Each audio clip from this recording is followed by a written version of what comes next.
y queremos también abordarla con una perspectiva como a partir de los desafíos que se vienen y las discusiones que están, ¿no es cierto?, en este momento en la palestra. Para eso, la modalidad de trabajo que vamos a tener es que va a exponer primero Raúl 15 minutos, luego Cristian 15 minutos, y van a tener ellos un derecho a réplica por otros 5 minutos cada uno. Y luego de eso vamos a abrir un espacio para preguntas. Así que ustedes, si van, en la medida que van escuchando estas ponencias y quieren hacer consultas, les pido que lo pongan en el chat, yo las voy a ir revisando y recogiendo y se las iré transmitiendo a los expositores. Sabemos que es un tema que causa mucho interés, tenemos muchos inscritos, así que estamos muy contentos de la convocatoria. Y sin más, le doy entonces el pase a Raúl para que comience. Yo, Raúl, te voy a avisar cuando estés a punto de llegar a tus 15 minutos. Te hago una seña para que seamos respetuosos con el tiempo. Muchas gracias. Dale, Raúl.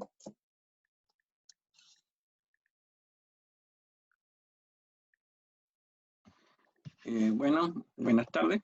Antes que nada, quisiera agradecer a la Universidad Diego Portales y a los profesores de la Universidad Diego Portales por haberme dado la oportunidad de poder conversar sobre un tema que personalmente me apasiona mucho, que es el tema de los recursos, y me apasiona también porque quizás debo ser también, no el único, pero quizás uno de los que tiene una opinión minoritaria en ciertos aspectos sobre el tema de los recursos. Yo quiero hablar sobre varias cosas y pensaba hacer una exposición ordenada, pero luego pensé que mejor una conversación más que una exposición muy ordenada, porque si no, no me da el tiempo. Son muchos tópicos y son muchas cuestiones que vale la pena que toquemos. Luego, en las preguntas, podemos profundizar estos temas. Lo primero que quiero decir yo es que el tema de los recursos uno tiene que mirarlo desde la perspectiva de las políticas públicas. No lo puede uno mirar simplemente del principalismo. El principalismo finalmente no mira a cosas básicas como son la eficiencia. Y la eficiencia, obviamente, me refiero a la eficiencia económica. Me estoy refiriendo a, por ejemplo, la concepción de Carol Hicks, justamente lo que busca la maximización de los beneficios y, obviamente, minimizar los costos provenientes de la actividad. En este punto hay, obviamente, costes desde el punto de vista administrativo de los recursos y también hay el coste del error o el costo del error que también uno intenta equilibrar en el recurso. Y esa perspectiva, obviamente, uno tiene que mirar los recursos y la estructura que debe otorgarse a un sistema procesal de los recursos, tanto en los tribunales, digamos, podríamos decir de primera revisión, como si debe existir otra revisión o algo distinto a la revisión, como por ejemplo sería la unificación en el caso de un Tribunal Supremo o Corte Suprema. Entonces, primero hay que mirarlo así, no se puede mirar de otra forma, porque en el fondo, si no, estamos yendo contracorriente. Basta simplemente ver las reformas que se han realizado en países de la Europa Central y anglosajones. Estoy pensando en la reforma de la Civil Procedure Rules inglesa, que vamos a conversar más adelante, que justamente busca esta restricción justamente de los recursos en base a la proporcionalidad, una ponderación justamente, y también incluso la reforma alemana, la última reforma alemana al sistema de recursos, que también incorpora esta idea de que para que proceda un recurso tiene que haber una posibilidad de que ese recurso cause un beneficio o produzca un beneficio, esta idea, ¿cómo se llama?, tan recurrente, obviamente, de que produzca un bien público, la uniformidad, buscar la igualdad ante la ley, la certeza del derecho, ¿ya? Y obviamente también una idea de que el recurso finalmente tenga la posibilidad de ser efectivo, en definitiva que no se puede permitir, o la idea es no tener o no permitir un recurso que simplemente sea por un peso. O sea, la posibilidad que yo simplemente porque no me dieron un peso, yo pedí 99, o sea, pedí 100 y me dieron 99, porque me faltó ese peso, hay agravio y por tanto procede el recurso. Esa idea, el derecho comparado en los países anglosajones y en la Europa Central, está acabada hace muchos años, obviamente porque estamos hablando de dineros públicos. El Estado chileno es un Estado, más ahora con la pandemia, que no tiene muchos recursos, y como no tiene muchos recursos, obviamente, se tiene que priorizar los recursos. Y ciertamente que la justicia es un elemento importante, relevante, pero hay otras áreas en el Estado que son más relevantes ahora. La salud, obviamente, porque nos sigue la educación también. En consecuencia, cada peso que nosotros gastamos en el sistema tiene que ser sopesado, tiene que ser pensado. la idea de esto de que simplemente el derecho al pataleo que uno puede pensar que tiene, no existe. No hay derecho al pataleo en el sistema procesal. No es simplemente un hecho que yo simplemente no me gustó y pataleo y me voy. No, porque eso tiene un coste como acabo de decir, obviamente, un coste administrativo grande, un coste ya sea para el sistema, que subvenciona a la gente que litiga, lo subvenciona porque obviamente los litigantes no tienen que pagar a los jueces, ni de un funcionamiento justamente de la corte, pero también porque finalmente aumenta los costos justamente de litigación de la contraparte y de la parte propiamente que lo interpone a través de los honorarios de los abogados y de los auxiliares de administración de justicia. Pero además, también un poco hay una idea que yo quería poner de manifiesto. Cuando nosotros hablamos del tema de los recursos, lo primero que tenemos que poner en duda es que exista algo así como el llamado derecho al recurso en el ámbito del proceso civil. ¿Y por qué yo sostengo eso? Yo sostengo eso porque en general, si bien en el derecho puede ser todo opinable, desde mi perspectiva, creo que la sola revisión justamente de los tratados internacionales, a que se ha hecho mención siempre como una forma o un sustento de esa teoría, parece no ser tan clara como la otra posición lo sostiene o lo mantiene. Piensen ustedes simplemente que de la sola lectura de tanto la Convención Americana de Derechos Humanos como el Pacto Internacional de Derechos Civiles y Políticos, del artículo 8 y del artículo 14 respectivamente, no parece que, claro, que estamos refiriendo a aspectos de justicia civil o cuestiones civiles. La sola lectura nos deja ver o entrever que nos estamos refiriendo a cuestiones penales, y por cierto que es relevante que en materia penal exista el derecho al recurso, pero es más, incluso tampoco existe el derecho al recurso para todos, sino que solamente para el imputado que ha sido sentenciado. Ni siquiera el Estado tiene derecho al recurso en derecho procesal penal. O sea, amparado en la idea del derecho al recurso. Además, la jurisprudencia que, digamos, que se ha suscitado o que se ha citado usualmente respecto del famoso derecho al recurso en materia procesal civil, en realidad se refiere a cuestiones de derecho administrativo sancionador. Bajo ninguna circunstancia existe una mención a que exista un derecho al recurso del ámbito civil. Además, las únicas veces en que se ha mencionado o se ha tocado directamente el derecho al recurso ha sido precisamente, justamente, en casos de derecho penal. Digamos, el caso Mohamed con Argentina, Novín Caimán contra Chile, pero en todos esos no se hace mención, obviamente, al ámbito del proceso civil, sino que, obviamente, al ámbito del proceso penal.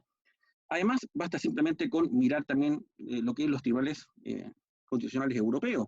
El caso español, por ejemplo, que quizás algunos autores españoles puedan sostener que existe eso, lo ha negado siempre. El caso alemán, totalmente, el caso alemán ha sido totalmente duro, el Tribunal Constitucional alemán de señalar que no existe ese llamado derecho al recurso en el ámbito procesal civil. Ahora, que yo y otros autores neguemos que exista un derecho al recurso en el ámbito procesal civil, eso no significa que el legislador no deba poner recursos, son cosas distintas. Una cosa es que nosotros digamos que no existe esa posibilidad o esa obligación, y otra cosa es que de cara a las políticas públicas convenga justamente la existencia de un recurso en contra de resoluciones judiciales, en este caso dictadas por un tribunal del primer grado jurisdiccional.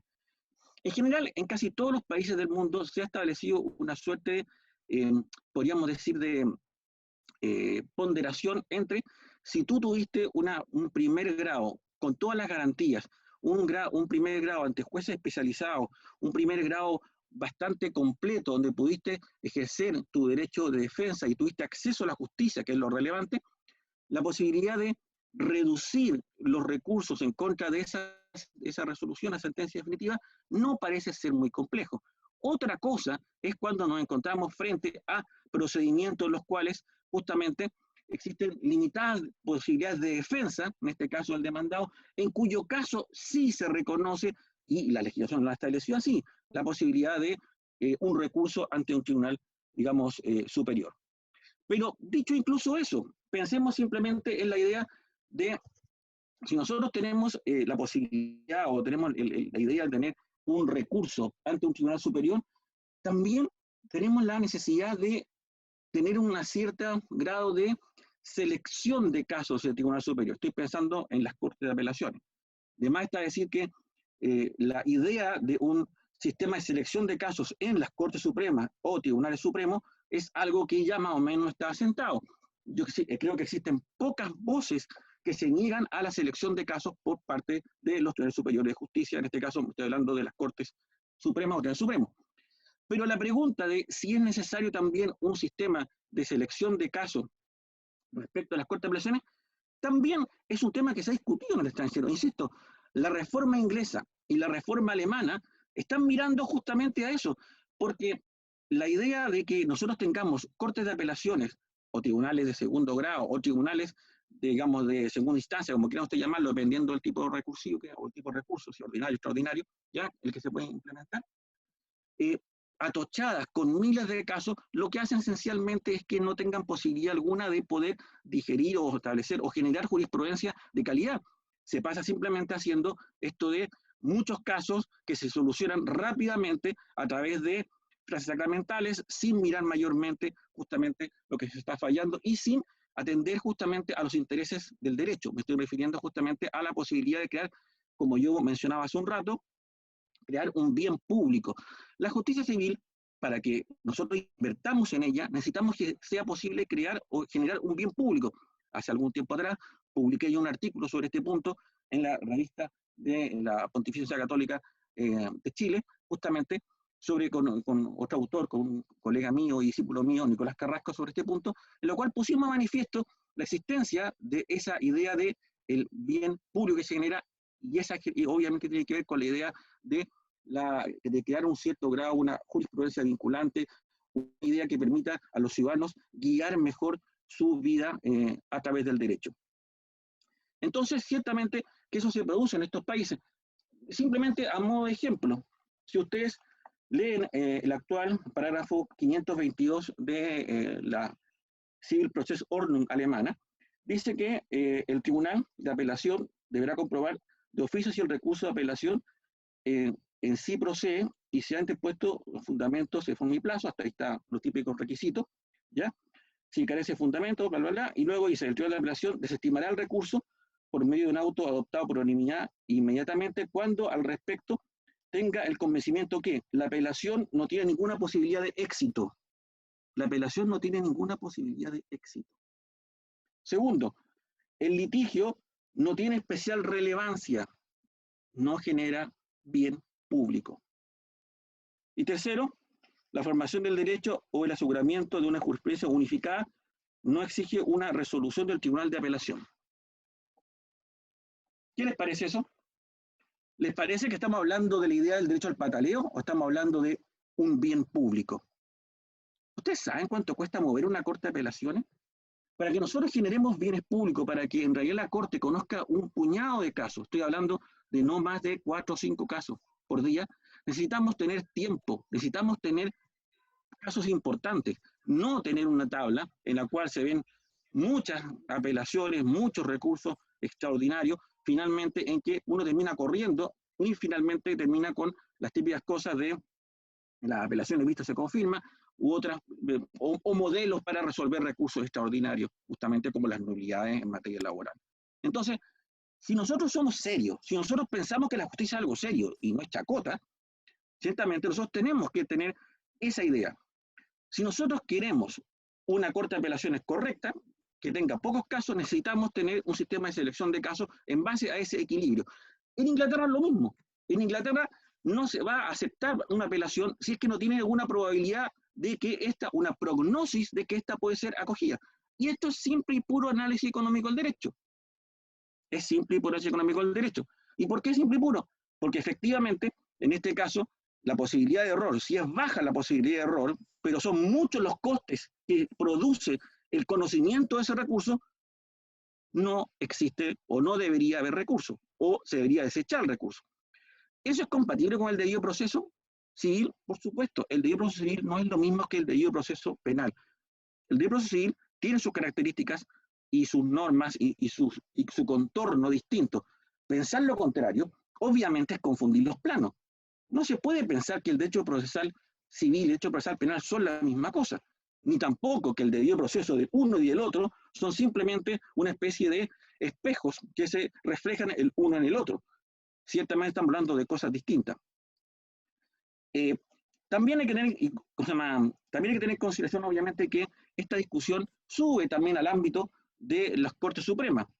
el recurso y el sistema recursivo no solo se mira desde la posibilidad de acceder, en este caso, a una corte de segundo grado, sino que la posibilidad de tener algo más arriba, y ese algo puede ser una unificación o un recurso de casación, que en el fondo tiene gran problema la casación de que rompe, o si ustedes quieren, lleva a litigar ante la Suprema digamos, o a poner como en riesgo quizás la posibilidad de solución en base a intereses públicos, porque finalmente los jueces de casación terminan, de casación en el fondo, terminan siendo seducidos por la posibilidad de hacer justicia al caso concreto y se pierde esa posibilidad de crear un bien público también en la Corte Suprema.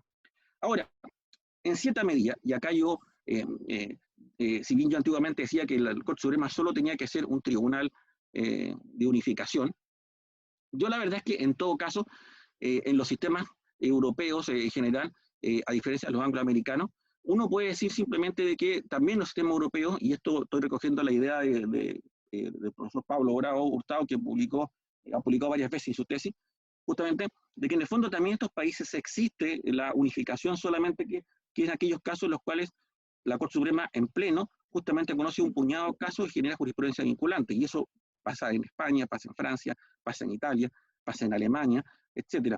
La pregunta es Raúl, si es económico. Estamos en el tiempo, Raúl. Para finalizar, simplemente es si es eficiente eso. A mí me parece que eso no es eficiente y deberíamos terminar esa discusión en el segundo grado jurisdiccional. Así pues, estas son algunas cosas, hay mucho más que decir y las preguntas que haremos justamente abiertos para poder debatir todos estos puntos y explicarles más los sistemas alemanes, italianos y en este caso inglés. Muchas gracias.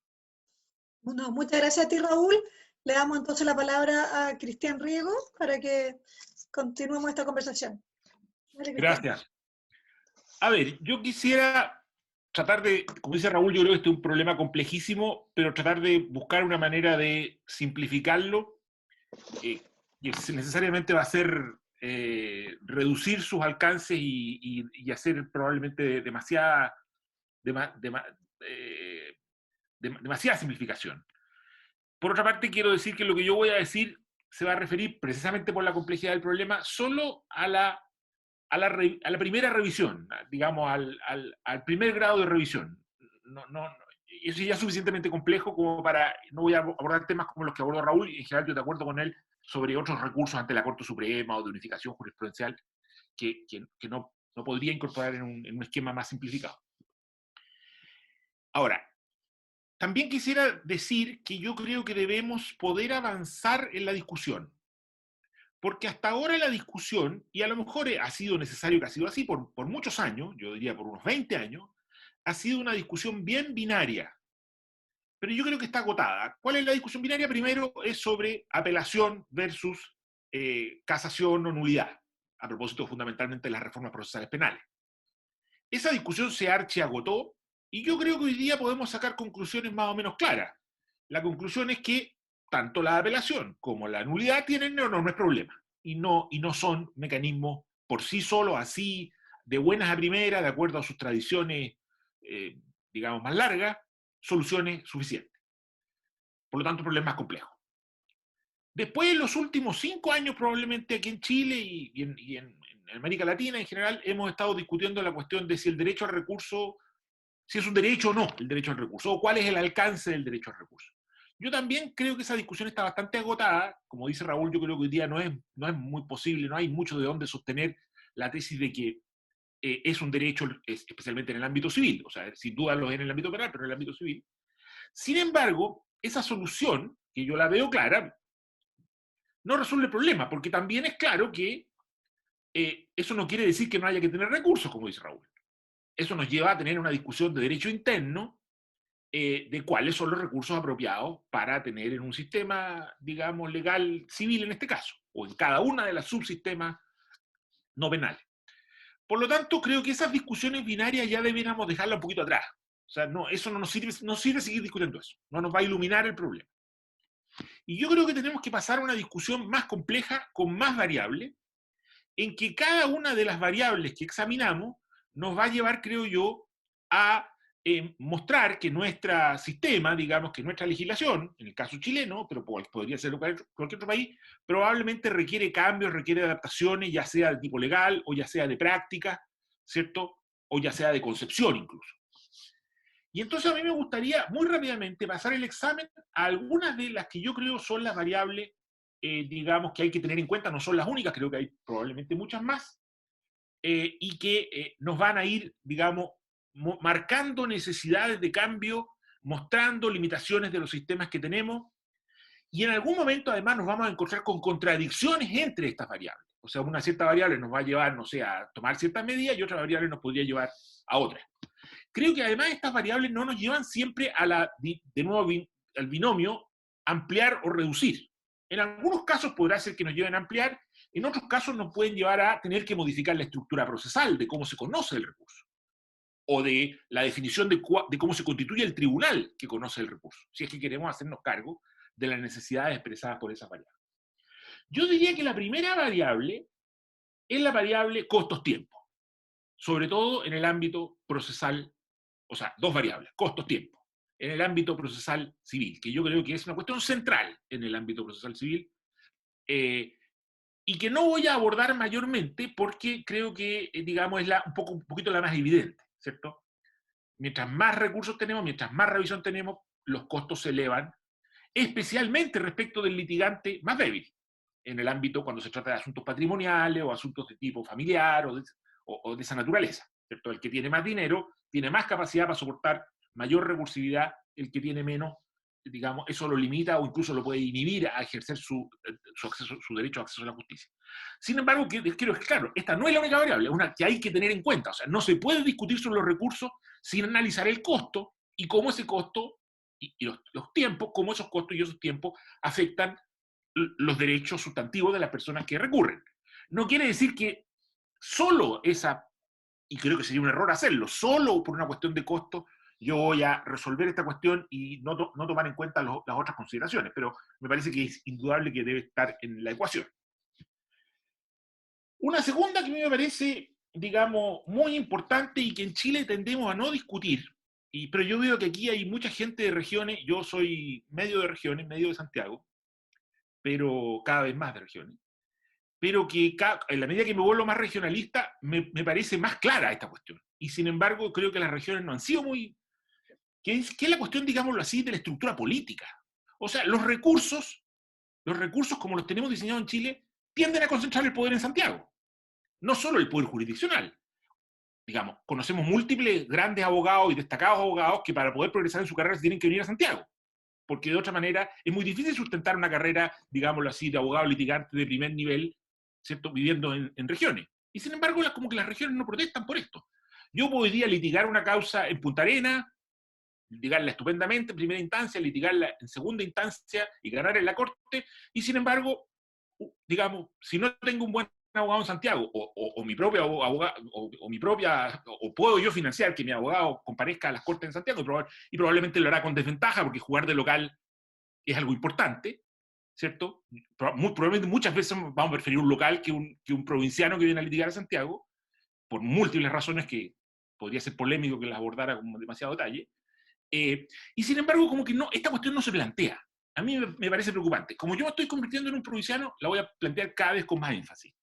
Y me parece que, digamos, es indispensable plantear esta cuestión. O sea, ¿cómo puede ser que incluso por montos muy menores, digamos, yo conozco mucha gente que me ha contado que venir a litigar a Santiago le ha costado varias veces lo que le costaron, o los honorarios de la litigación en Santiago le costaron varias veces lo que los honorarios de la litigación exitosa, digamos, en su región respectiva, y sin embargo esta cuestión no se discute. Pero creo que hay más cuestiones de tipo político. Yo creo que otra cuestión que no voy a poder abordar, pero que me parece súper importante, sobre todo en algunos tipos de casos, es la cuestión de, digámoslo así, de que los tribunales superiores en Chile, dado su estructura, ¿cierto?, en muchos tipos de casos importantes, son mucho más susceptibles a la influencia política.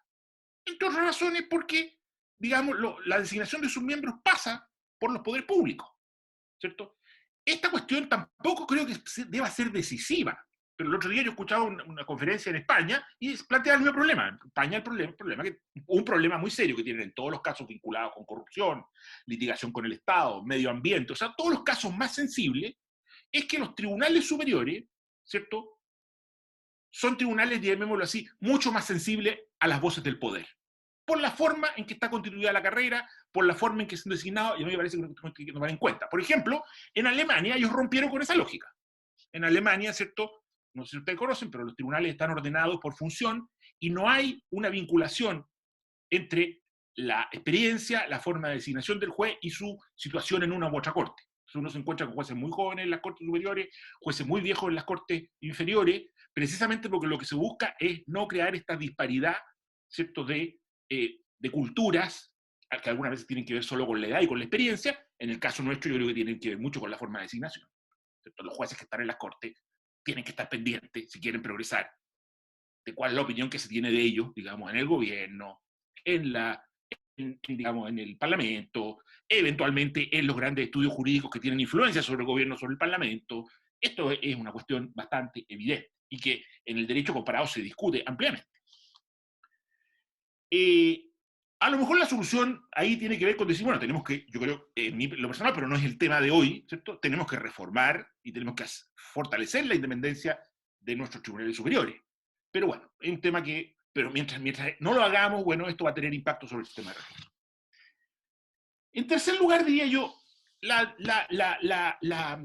cuestión de la calidad del conocimiento, ¿cierto? Tal como dice Raúl, esto es algo serio. Y si nosotros hemos hecho esfuerzo y hemos pagado costos y hemos diseñado procedimientos para mejorar la calidad, otra cosa es que hayamos tenido siempre éxito. Se supone que podemos ir aprendiendo. Pero si tenemos conocimientos que suponemos o que hemos proclamado que son de mejor calidad, como por ejemplo toda la enorme inversión que hemos hecho en tener procedimientos de tipo oral, ¿cierto?, no podemos luego someter a formas de revisión, digámoslo así, completamente amplia a través de procedimientos de menor calidad. Esto es más o menos obvio, es lo que siempre se ha dicho. Pero no tiene solo que ver con esto, tiene que ver con que en el caso de Chile, creo yo, los procedimientos de conocimiento de los tribunales superiores son de especialmente mala calidad. O sea, no es solo que, ¿cierto?, así, como quien dice, un tribunal que cuenta con menos información en segunda u otra instancia, no debiera tener, digamos, las mismas facultades de modificar la resolución de un tribunal que ha contado con más información en la primera única instancia, eso es un principio conocido, sino que nuestros tribunales superiores requieren estándares de calidad, digámoslo así, que si uno los compara, los chilenos, con el derecho comparado, no son sostenibles, ¿cierto? La verdad es que la forma de conocimiento que tienen los tribunales superiores es muy superficial, es muy superficial.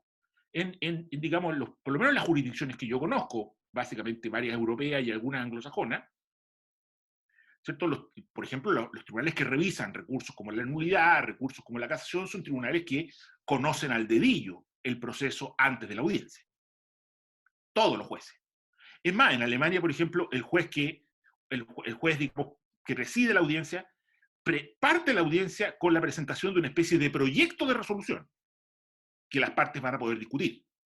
O sea, la revisión es un trabajo de un nivel de seriedad y de inversión de tiempo, lo cual tiene que también ver con lo que decía Raúl, ¿cierto?, de cuáles son los tiempos que les damos y dónde invertimos el dinero, que en Chile, digamos, no existen. En Chile nosotros tenemos, digamos, un sistema de recursos de revisión bastante superficial, que además es muy parejo, porque uno diría, yo considero que el sistema de revisión chileno probablemente es excesivo para algunas causas, como decía Raúl, si estoy discutiendo por $1 que no me dejaron pagar, mover toda la parada de la corte es excesivo, pero es muy subóptimo si estoy revisando la condena penal de una persona a 20 años. Hoy día, una nulidad penal para una persona que ha sido condenada a 20 años de cárcel es un procedimiento francamente muy superficial. Y yo no tengo la oportunidad, porque los ministros no van a poder dedicar el tiempo, porque no van a leer con detalle no solo el conjunto de los antecedentes, sino a veces ni siquiera los propios recursos, ni la propia sentencia.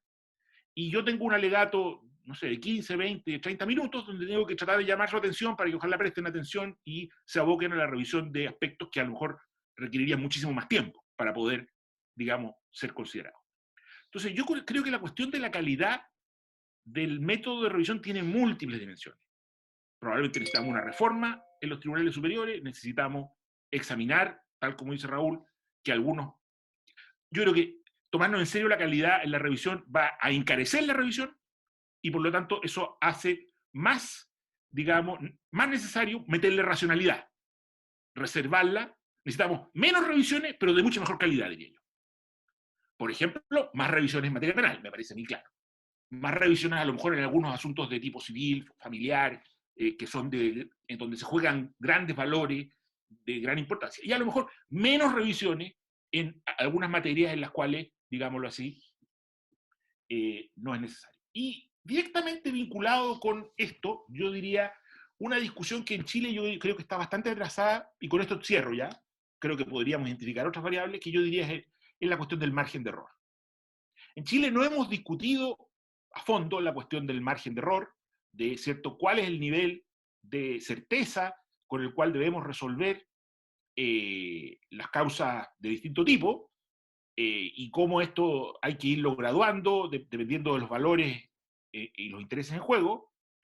Es una discusión que de algún modo se planteó en la reforma procesal penal al establecerse la cláusula de duda razonable, que estableció un margen de error muy bajo, o mínimo, diríamos así, por la importancia de la cuestión penal.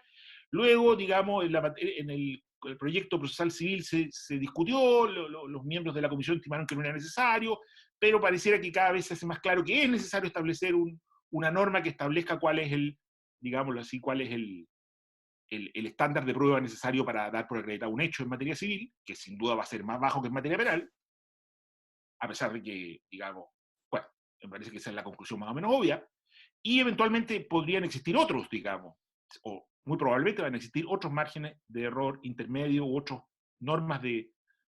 Ahora, esta cuestión es fundamental, claro, para la discusión de los recursos, porque si yo estoy diciendo que, por ejemplo, un juez puede operar con un margen de error amplio en materia civil, digamos en una materia civil patrimonial, ¿cierto? Esto condiciona fundamentalmente la lógica de los recursos, porque entonces quiere decir que yo necesito, por mi propia, digamos, declaración legislativa, en el sentido de cuál es ese margen, menor nivel de aseguramiento de evitar el error, y por lo tanto no deja de tener sentido, digamos,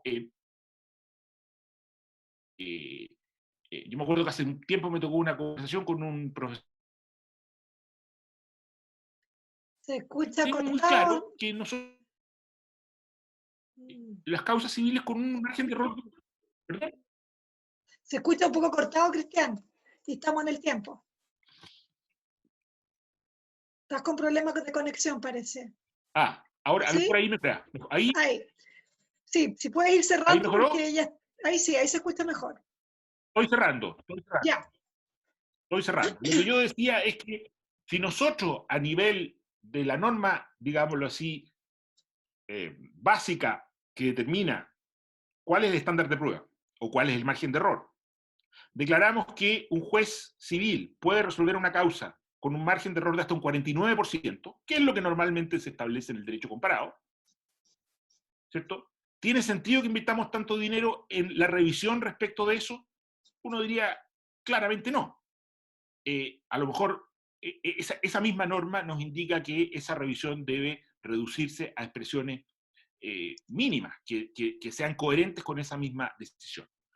En materia penal, yo creo que, por ejemplo, tenemos claramente una inconsistencia. Tenemos un margen de error muy básico, pero nuestro recurso de nulidad ha mostrado no ser suficiente para realmente hacer real y evitar la producción de resultados erróneos, y necesitamos ampliar. Yo creo que necesitamos mejorar la calidad del conocimiento del recurso de nulidad y necesitamos ampliar las hipótesis de conocimiento del recurso de nulidad, porque hoy día no estamos, digamos, honrando nuestra noción de que queremos reducir al máximo la posibilidad de un error de la condena de un inocente en materia penal. Bueno, básicamente eso. Ya, muchas gracias, Cristian. Después puedes a lo mejor retomar en los 5 minutitos adicionales. Les recordamos a todos que existe la posibilidad de los que están participando en este coloquio de hacer preguntas a través del chat. Yo las voy a recoger y después se las transmitiré a los expositores. Y ahora vamos a dar un unos minutitos adicionales a Raúl, 5 minutos, luego a Cristian otros 5 para que redondeen su idea y abrimos entonces el espacio para preguntas. Dale, Raúl. Gracias. A ver, yo comparto lo que dijo o señaló Cristian completamente, en la mayor parte suscribo lo que él comentaba. Entonces, para profundizar en algunos puntos que él planteó, yo quisiera decir dos cosas importantes. En cuanto a la calidad de las resoluciones que tienen los tribunales de segundo grado, la verdad es que esta calidad está cruzada por una reforma global y general, digamos, y profunda a la forma como conocen las cortes de apelación. Y esto es claro, para que realmente tenga sentido una revisión y realmente sea un aporte en la segunda instancia, requiere esencialmente que sean pocos casos y que los jueces perfectamente, o digamos, tengan conocimiento, digamos, profundo de la causa antes de la vista, y que a la vista lo que realmente llegue es simplemente una discusión sobre las dudas que tengan los magistrados y hagan debatir sobre puntos, no que repitan el recurso. La repetición del recurso es algo, por decir una forma, arcaico. Es arcaico porque obviamente representa una forma de conocer que venía de la antigua España, que obviamente no tiene que ver con los estándares de calidad que hay en los países de la Europa Central. Basta simplemente uno, como decía Cristian, Alemania, Austria, Francia, Holanda, uno va a ver que la cantidad de causas que conocen ellos al día son pocas, 4, 5 causas, y lo que hacen, obviamente llegan, se han leído antes, y unos días antes de la vista, le han mandado un correo, en este caso a los abogados de las partes, diciéndole, yo quiero que vamos a litigar o vamos a discutir sobre estos puntos. No me repita el recurso, que yo me lo conozco en memoria y ya lo sabemos, ya lo discutimos con el panel. Estamos de acuerdo. Lo que queremos saber son ciertos puntos concretos que nos interesan. Eso es calidad de la revisión. Ahora, ¿esto es un problema de las cortes de apelaciones, de los ministros? No, no es un problema del sistema. Es un problema del sistema. Piensen ustedes, Valparaíso, yo fui abogado integrante de Valparaíso por 5 años.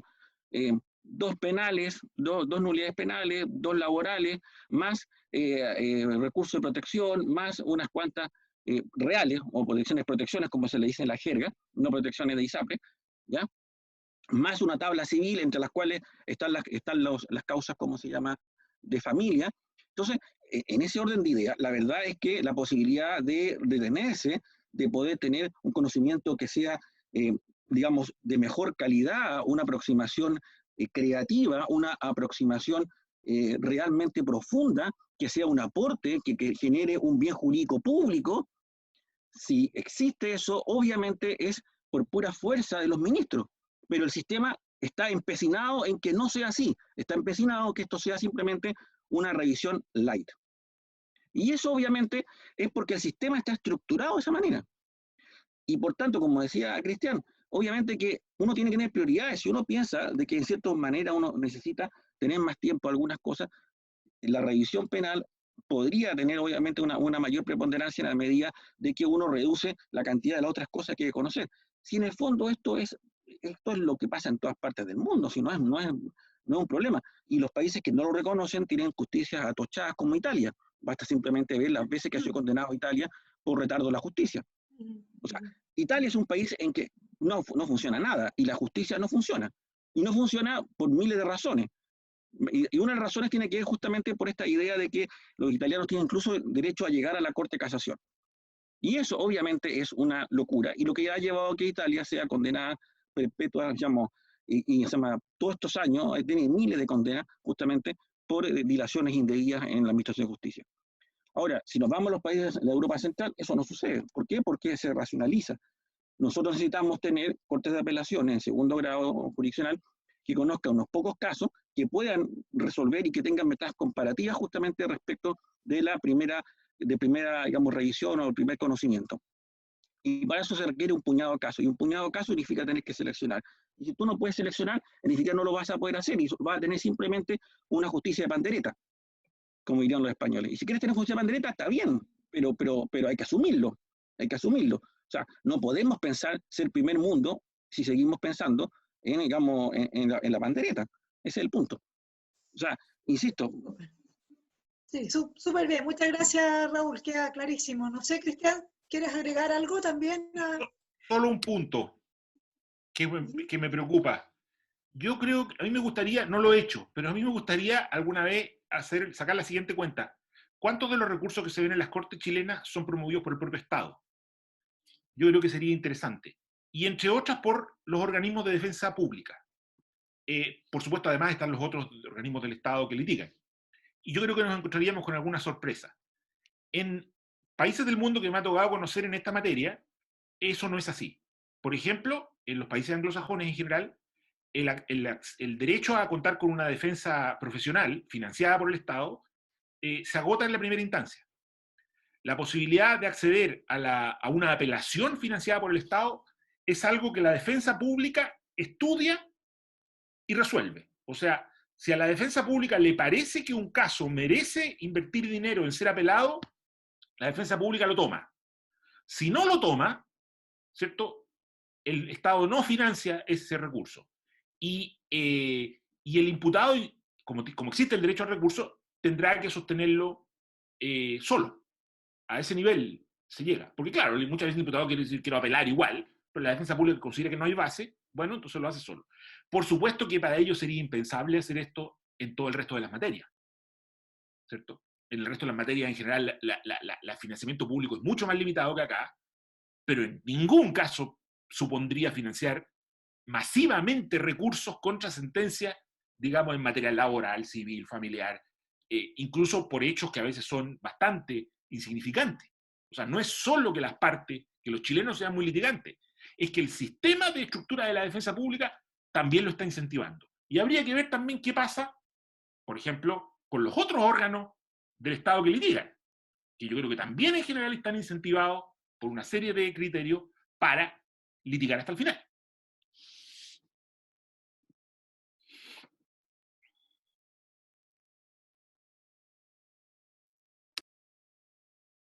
Preguntas breves, más que comentarios, para que podamos responderlas todas. Hay una que plantea Félix Asensio, que va para los dos panelistas, dice, más allá de la modificación a los procedimientos, ¿qué modificación orgánica requieren las Cortes? ¿Se justificaría mantener, por ejemplo, la figura de los relatores? Les voy a plantear unas dos o tres y abrimos una ronda. Por otro lado, Diego Palomo le pregunta a Raúl, dice, ¿realmente crees que ofrecer al justicial una revisión restringida de entrada es una mejor justicia? ¿Crees que lo que se ofrece en el primer grado es generar una justicia especializada y realmente mayor calidad y no agobiada por criterios económicos? Hay un comentario general que lo planteó, que está vinculado a esto, que dice Ignacio Bendaño, mientras tengamos una justicia basada en metas o estadísticas, difícilmente podremos hablar de una justicia de calidad. Dejo esos temas por ahora planteados para que los recojan nuestros panelistas y hacemos una segunda ronda a continuación. ¿Cuál de los dos quiere partir? No sé, Cristian o Raúl. Dale, Raúl. Ok. Respecto a la pregunta sobre la estructura de los tribunales, digamos, la primera que tenía que ver justamente con la estructura que se tiene que dar a la forma de conocimiento, obviamente que el tema de los relatores parece ser una cosa del pasado, un resabio del pasado. En cierta medida, la idea de los relatores, siempre yo hacía la broma, antes de ser parte de ser abogado de internet, era como los juglares, porque era una especie de juglar, que uno le cantaba las cosas. La verdad es que en la estructura que tienen nuestras cortes, porque una cosa que hay que tener muy claro, cuando el profesor Riego y otras personas más modificaron el sistema procesal penal, no tocaron el sistema de recursos en la estructura misma, me refiero a la estructura, cómo funcionan los recursos, sino que obviamente se modificó, apareció la nulidad, pero no se modificó. La idea de cómo está estructurado nuestro sistema de Corte de Apelación y Corte Suprema se ha mantenido incólume. Es el mismo que había antes, con algunas reformas es lo mismo.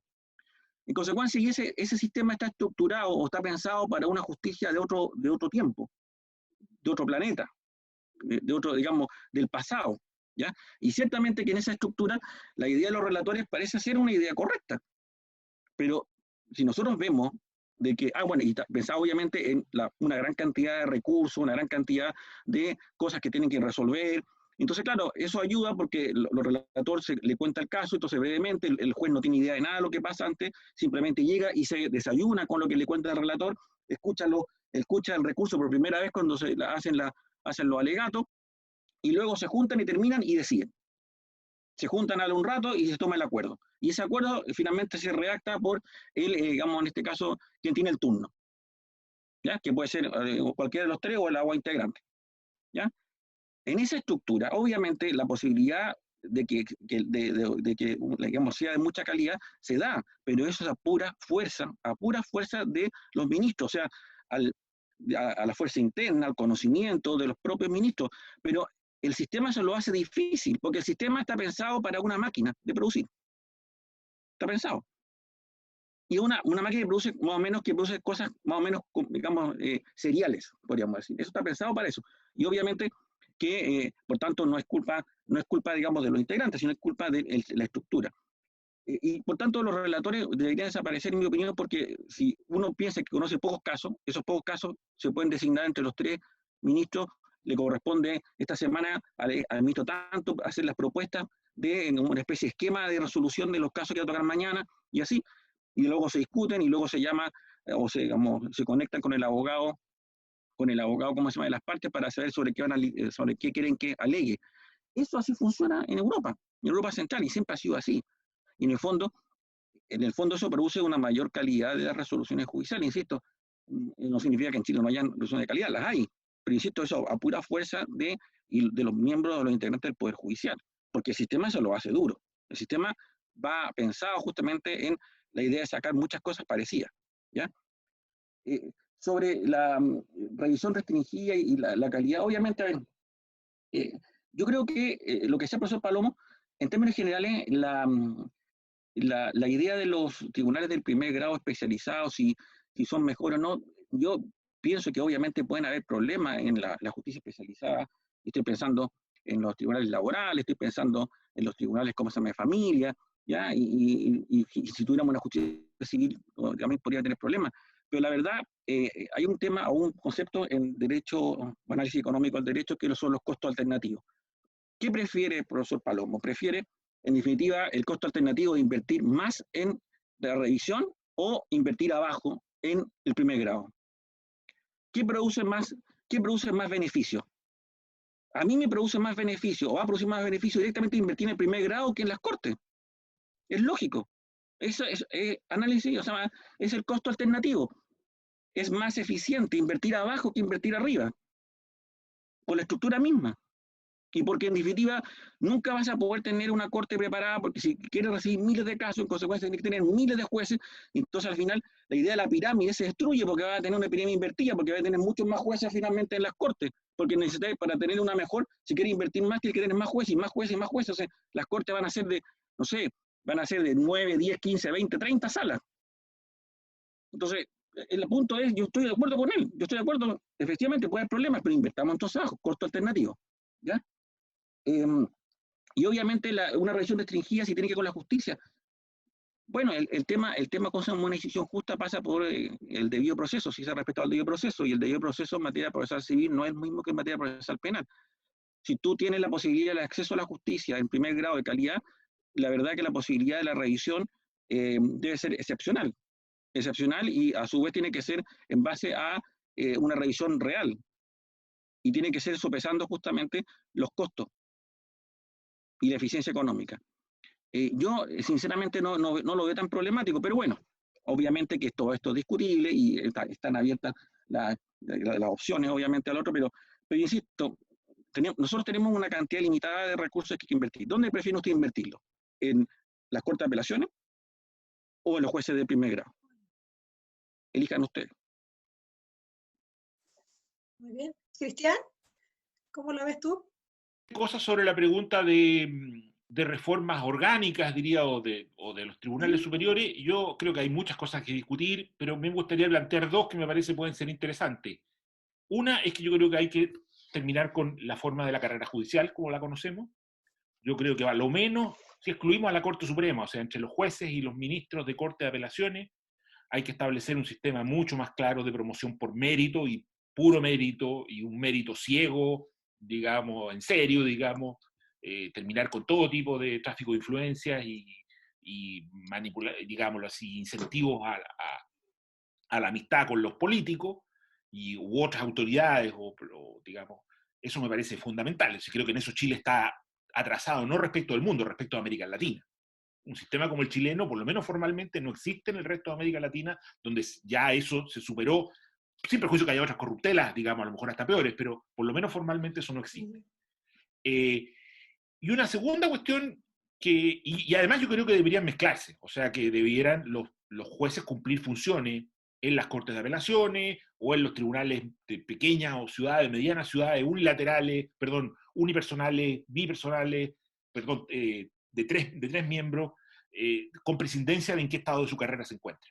Porque me parece que mezclar gente joven, a mí eso por lo menos en Alemania me pareció fantástico, cómo se mezcla gente joven con personas más experimentadas, donde de repente uno le toca un juez de garantía que es un hombre de 70 años, un tipo absolutamente curtido, o te toca un muchacho muy ganoso y muy estudioso en la Corte Suprema, que moviliza a los otros jueces. A mí me parece que eso, además de ganar independencia, creo yo, ganaría, digamos, dinamismo y calidad. Pero, y justo con eso plantearía un tema, yo creo que otro tema que tenemos que discutir en materia de recursos, desgraciadamente pienso que pronto lo vamos a tener que discutir también en materia de los tribunales orales de 3 miembros, digamos. Pero por lo menos en materia de recursos es la cuestión de la deliberación. La deliberación en Chile se ha ido transformando en una cuestión casi voluntaria. Y yo diría que la mayoría de los jueces, no sé si la mayoría, pero un porcentaje muy alto de los jueces de los tribunales superiores la evitan.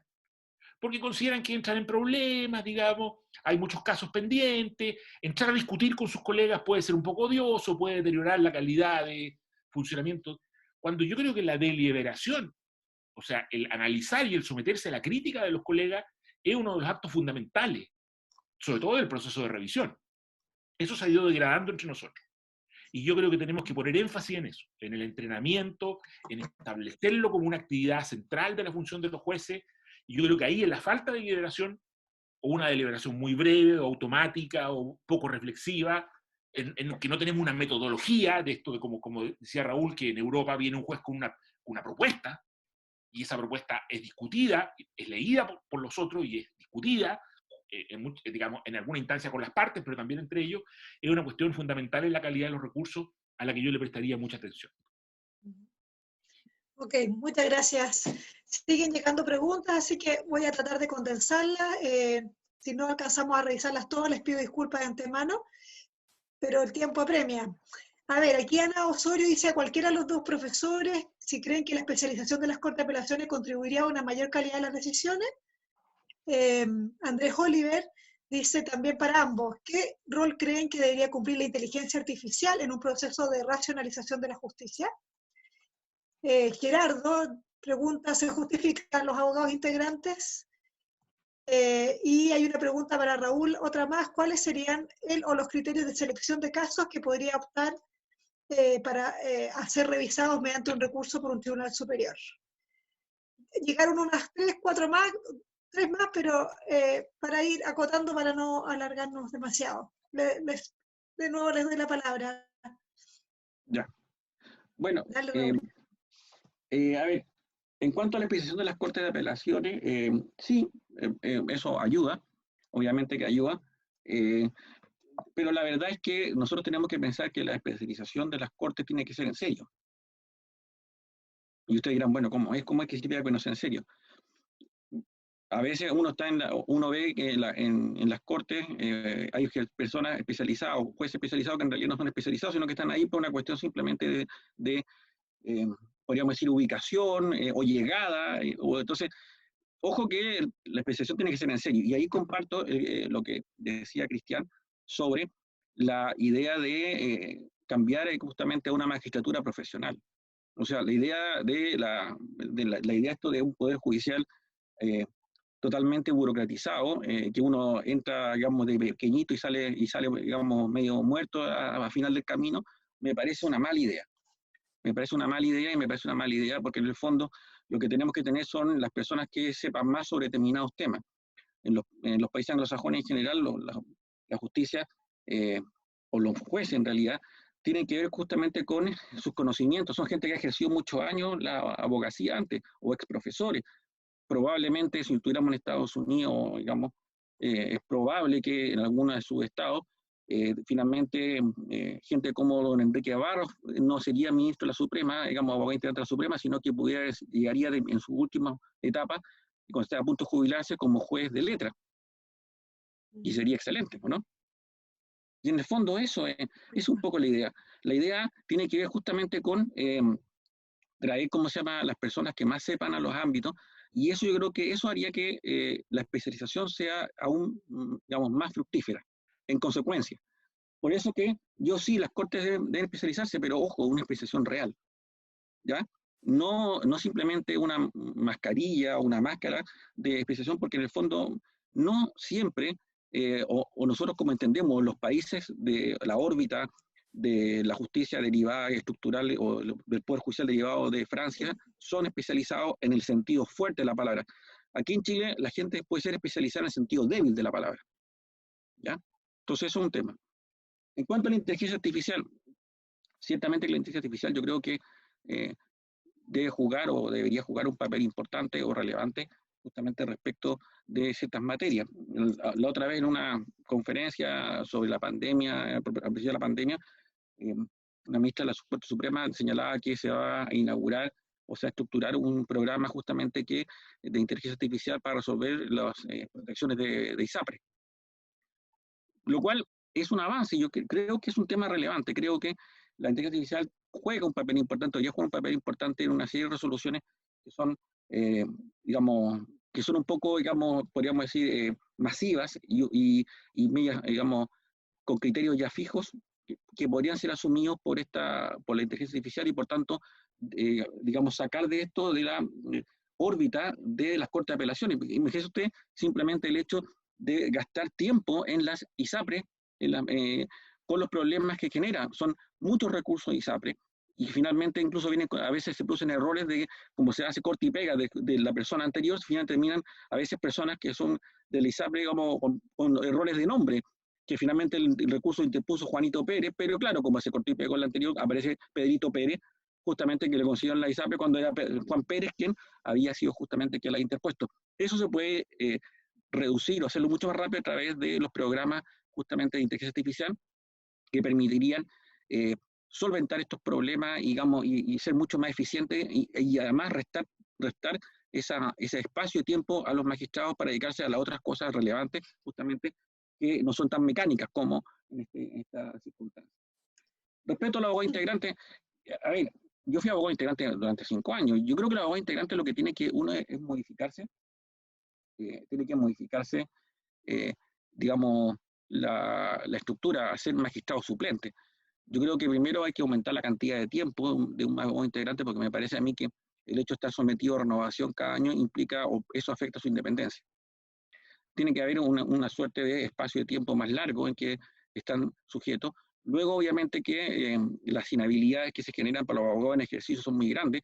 Debería preferirse, en este caso, a profesores universitarios, como lo hace, por ejemplo, el magistrado suplente en caso alemán o caso español, lo cual permitiría justamente tener una mayor independencia respecto de, digamos, de las causas que se ven, usualmente, especialmente, como dice, están en regiones, a los abogados integrantes son toda una institución, ¿ya? Especialmente entre los abogados, digamos, de la plaza, por decir una forma. Y obviamente también deberían estar sometidos a disposición exclusiva, o sea, no esta idea de que eligen 9 abogados integrantes y cada uno sigue ejerciendo por su lado, ya sea dando muchas clases o siguiendo juicios, que en definitiva en vez de 9 sean 4, pero 4 que estén siempre disponibles, no esto es especie como te llaman a ti, tú eres el número 1, no puedes, llaman al siguiente, al final el número 9 puede. Entonces eso, claro, eso, digamos, no es eficiente. Podrían ser 4, o por ejemplo en Valparaíso que hay 5 salas, 5, pero 5 permanentes con obligación de asistencia todas las mañanas a la Corte, como un ministro más, durante un periodo de tiempo más largo. Y eso obviamente permitiría una mayor independencia, un mayor compromiso y una mayor interacción. Esta especie de magistrado suplente es lo que debe mutar la institución. Eliminarlo sin introducir estas modificaciones, yo creo que sería nefasto porque la verdad las cosas que los fiscales judiciales no podrían dar abasto frente a el reducido número de magistrados y ministros que finalmente terminan algunas veces teniendo que, o por enfermedad o por hacer otras labores, no pueden suplir la plaza. Esa es mi opinión sobre los temas preguntados. ¿Cristian? Yo, bueno, un par de comentarios sobre el tema de la especialización. Por una parte, a mí en principio, algo que no me gusta es que la gente se, digámoslo así, sobre todo con lo largo que son las carreras profesionales en la época actual, se mantenga durante muchísimo tiempo haciendo una misma función sin verse obligado a renovarse, a cambiar, a enfrentar nuevos desafíos. Creo que eso nos lleva hacia una burocratización, estandarización, pérdida de la atención, que está por lo demás bastante acreditado en todos los estudios que se hacen sobre el funcionamiento de los sistemas de trabajo en distintos espacios, ¿cierto? Y por lo tanto, en principio a mí la idea de la especialización me produce esa aprensión. En segundo lugar, la segunda aprensión que me produce, por lo menos como se ha planteado, es que yo creo que no puede ser una cuestión orgánica definida por lo orgánico. Yo creo que todas las cuestiones orgánicas deben ser definidas por lo funcional. O sea, depende de lo que esperemos de ellos. Depende cuáles sean las tareas que le vamos a entregar. Porque si, por ejemplo, vamos a tener un sistema de recursos de tipo revisión más bien de aspectos formales o jurídicos que no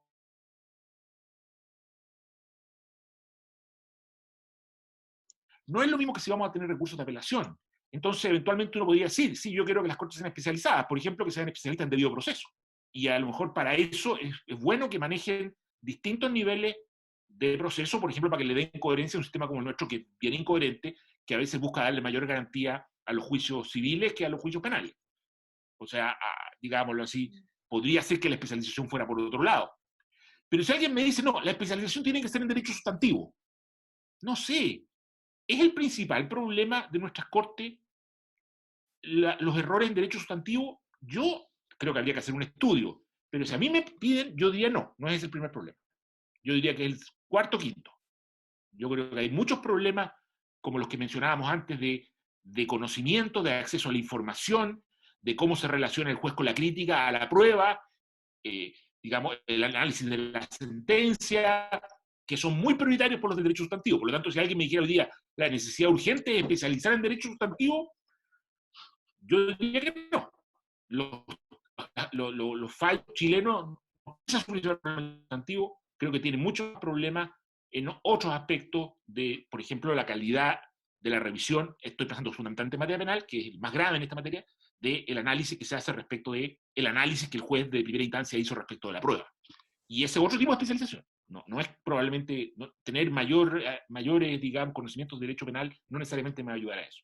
Entonces, creo que es un asunto, digámoslo así, yo trataría de salir como de nuevo de los grandes eslogans.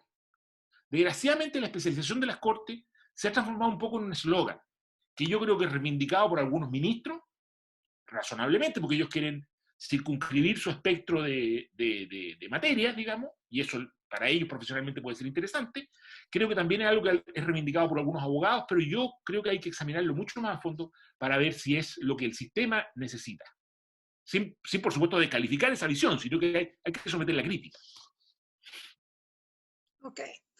Hemos recibido algunos comentarios que la verdad que no los voy a alcanzar a leer. Le agradecemos a Flavia Carbonell, a Lohengrin Cortés por sus comentarios, porque dan pie para muchas otras, ¿no es cierto?, muchas otras conversaciones y análisis, y me voy a focalizar en un par de preguntas más, y con eso yo creo que estamos cerrando.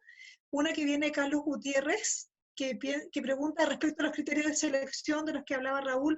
¿Quiénes aplicarían estos criterios? ¿El legislador, los jueces, las partes? ¿Y en qué oportunidad habría que aplicarlo? Y una persona de apellido Marchant, F. Marchant, que pregunta si se podría mejorar el sistema recursivo penal en general y la calidad de la decisión por parte de los tribunales superiores en particular, potenciando la fase de admisibilidad de los recursos. Parece, y ahí viene, él puede poner su opinión, pero me la voy a saltar. Y una segunda pregunta, ¿qué opinan de la acción de amparo en materia penal? por estos días una verdadera tercera instancia. Y yo quisiera plantearles una pregunta que también me parece que está siendo hoy día interesante de cuestionarse de cara a la postergación de la reforma procesal civil, donde el sistema recursivo salió de la discusión en su momento. Si ustedes tienen alguna propuesta o ideas de cómo podría diseñarse ese sistema en breves palabras. Eso. Raúl, ¿tú primero?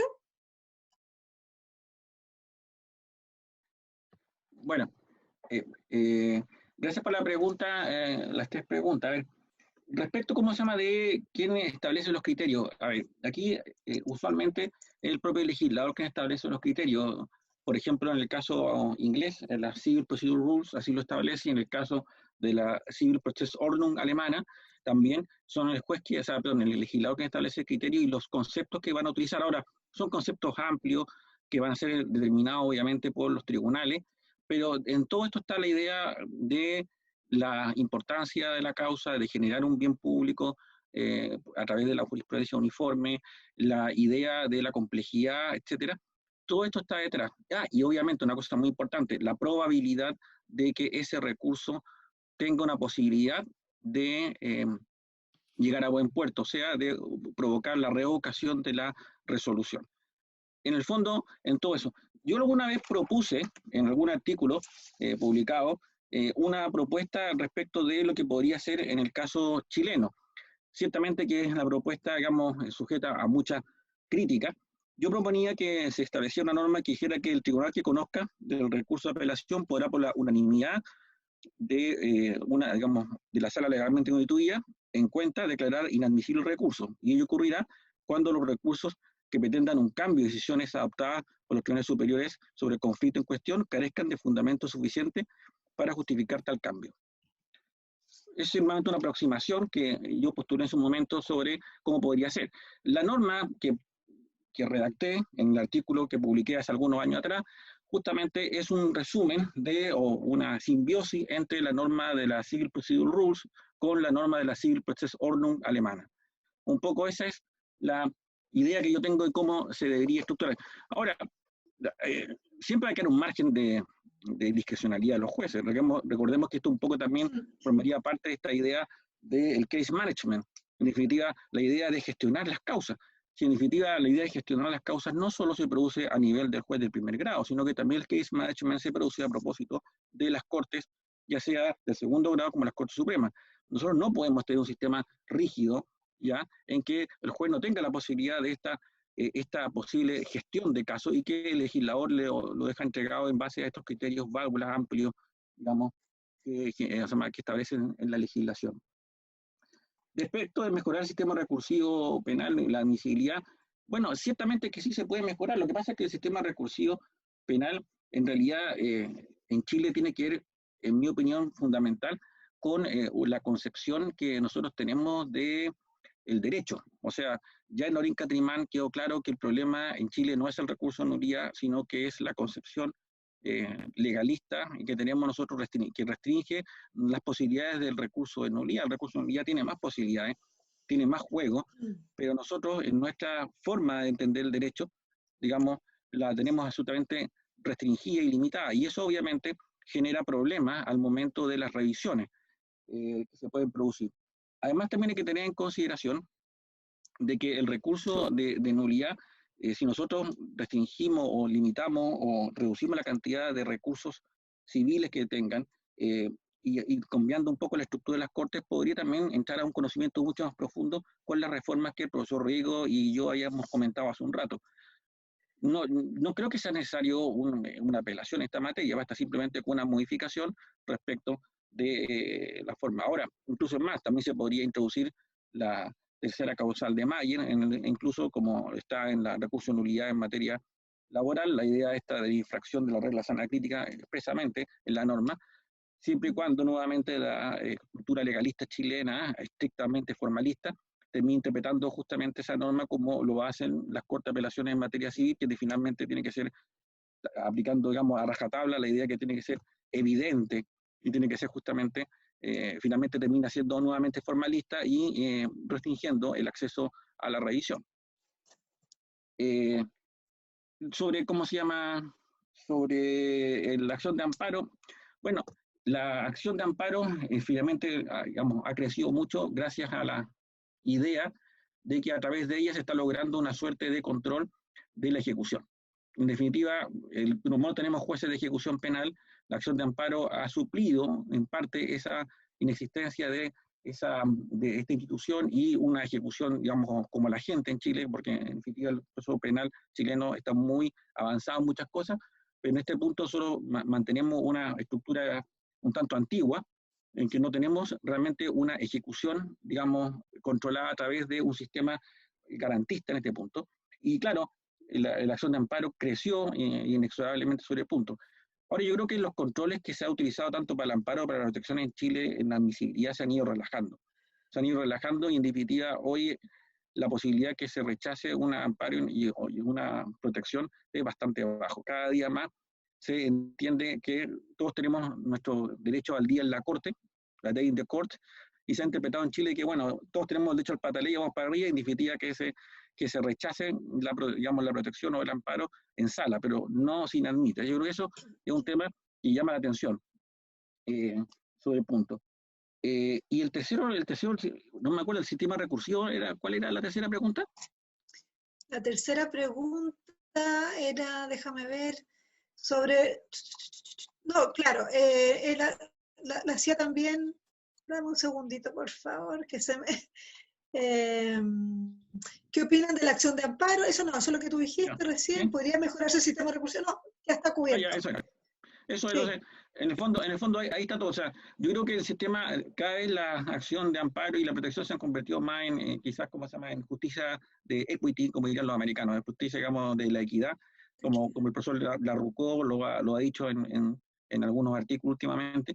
Y eso, claro, digamos, ha socavado la estructura de tanto de la protección como del amparo. Muchas gracias, Raúl. ¿Cristian?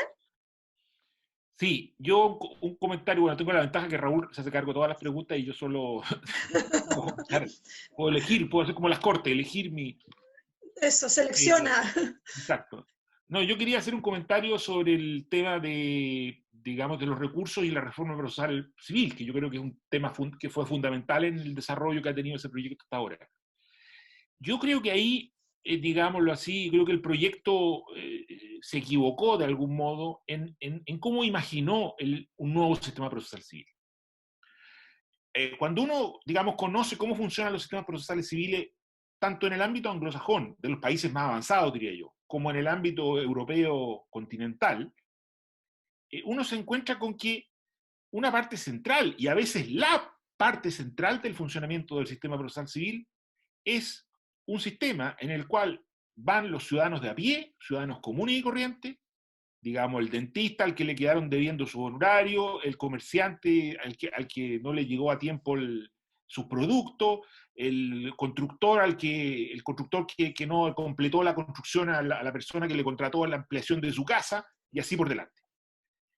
Esas personas acuden a los tribunales de hecho están llenos de ese tipo de personas, los abogados en su mayoría sirven a ese tipo de personas normalmente de clase media, trabajadores comunes y corrientes, digamos, que pagan un honorario bastante barato, pero que generan bastante trabajo para los abogados. Y esos casos son resueltos en un procedimiento que dura 1 mes, 2 meses máximo, en una sola instancia, sin ninguna posibilidad de apelación. Y esos procedimientos a veces constituyen el 60, 70% de los casos, si bien es cierto no el 70% del tiempo, porque hay otros casos mucho más complejos, por cierto. Y esos procedimientos, digámoslo así, son como quien dice la cara visible del sistema frente al ciudadano. Un sistema que está al servicio de los ciudadanos comunes, de las personas comunes. Eso requiere que sean de única instancia. En Alemania, puedo equivocarme aquí en el dato, pero me parece que esos procedimientos, así como yo lo estoy describiendo de única instancia, son hasta 10.000 euros. Y en Estados Unidos hay algunos estados en que es hasta $5.000, en otros casos hasta $10.000. Y hay algunas otras restricciones de acceso. Por ejemplo, para que las corporaciones no usen estos procedimientos para cobranza. Y así por delante. Pero yo creo que ese problema, o sea, el cómo atendemos a nuestra gente común y corriente, que hoy día tiene millones de problemas jurídicos que no están siendo solucionados, que hoy día caen en la completa impunidad civil, ¿cierto? Cuando a uno le deben 1 o 2 millones de pesos, cuando a uno no le incumplen un contrato de cualquier tipo, ¿cierto? Ese es el núcleo de un sistema, en mi opinión, de solución, digamos, de justicia civil, que además tiene que estar muy articulado, y en ambos casos, ¿cierto? Por ejemplo, en Alemania o en Estados Unidos, está absolutamente articulado con un sistema de solución alternativa de conflictos que se provee ahí mismo, rápidamente, en la propia sede, en algunos casos por el propio juez, o en algunos casos por mediadores u otros oficiales, digamos, asociados al tribunal. Entonces yo creo que, digámoslo así, en el caso de la reforma civil, eso no se ve. Lo que se sigue viendo es el núcleo del procedimiento ordinario civil en 3 instancias, en que básicamente, ¿cierto?, el abogado está buscando un cliente que tenga suficientes espaldas para poder llevarlo adelante, digamos, y bueno, hacerlo durar mucho tiempo, digamos, eso ve el abogado como que es la función que él cumple. Y los jueces también ven como que eso es lo que ellos hacen. Yo creo que si no se transforma esa noción, uno de cuyos componentes es la cuestión de los recursos, yo creo que no va a haber reforma procesal civil. Porque la verdad es que para modernizar lo que hoy tenemos, la verdad es que no le interesa a nadie. ¿Quién va a querer gastar dinero en modernizar un procedimiento que tiene bajísima litigiosidad, porque es costosísimo, lentísimo, carísimo, centralizado en Santiago, ¿cierto? Y que dicta muy pocas sentencias. La última vez que le eché una mirada, no más de 50.000 casos al año llegan a sentencia en juicio ordinario civil. Claro, en el resto es básicamente un sistema de cobranza de grandes corporaciones que funciona bastante automáticamente. Entonces, mientras modernizar eso, pero mantener su misma lógica de funcionamiento, no es algo que atraiga ni a los parlamentarios, ni a los ciudadanos, ni a nadie en realidad. Y por lo tanto no va a haber reforma. Y yo creo que lo que le pasó a la reforma fue eso, que la reforma, la verdad, salvo a los procesalistas y a algunos abogados, no le interesa. Entonces, mientras no seamos capaces, y yo creo que por eso el tema del recurso ahí cumple una función, es uno de los componentes. Creo que hay muchas otras cosas que hacer para poder establecer un sistema de justicia civil que cumpla una función apropiada, digamos, porque claro, el que está litigando, digamos, en Alemania 10.000 euros, y los alemanes son bastante más ricos que nosotros, no sé, yo diría, si yo estoy litigando por, no sé, menos de 5 millones de pesos, y pierdo, aunque considere que el juez me perjudicó, digamos, y me falló pésimo, voy a estar dispuesto a ir a la Corte de Apelaciones, digamos, y a pagar otro abogado, que supongamos me cobrará ¿cuánto? ¿Cuánto es lo mínimo que puede cobrar un abogado por ir a la Corte de Apelaciones hoy día? ¿500.000 pesos? ¿1 millón? No tiene ningún sentido. Entonces, digámoslo así, y si corro el riesgo además de que el otro me pueda obligar a ir a la Corte, tampoco lo voy a hacer. Entonces, yo creo que yo definiría que el problema tiene toda esa complejidad. Perfecto, muchas gracias. Efectivamente, uno de los tantos elementos a discutir o rediscutir o repensar cuando se retome el debate parlamentario que por ahora está postergado. Bueno, hay varios otros comentarios, pero la hora está ya estamos cerca de las 5. Les queremos agradecer mucho su participación. Hay muchos profesores de facultades de Derecho de distintas ciudades del país. También aquí hay presentes jueces civiles y penales, abogados litigantes y también exalumnos, que eso para nosotros que somos profesores en la Diego Portales nos alegra mucho saber que nuestros estudiantes o ex estudiantes siguen participando en estas actividades. Le damos las gracias, les pedimos que se mantengan en contacto con nosotros. Vamos a hacer próximamente probablemente un nuevo coloquio que todavía no está 100% definido, por eso no lo dejo invitado de forma directa, pero estamos en contacto con ustedes próximamente.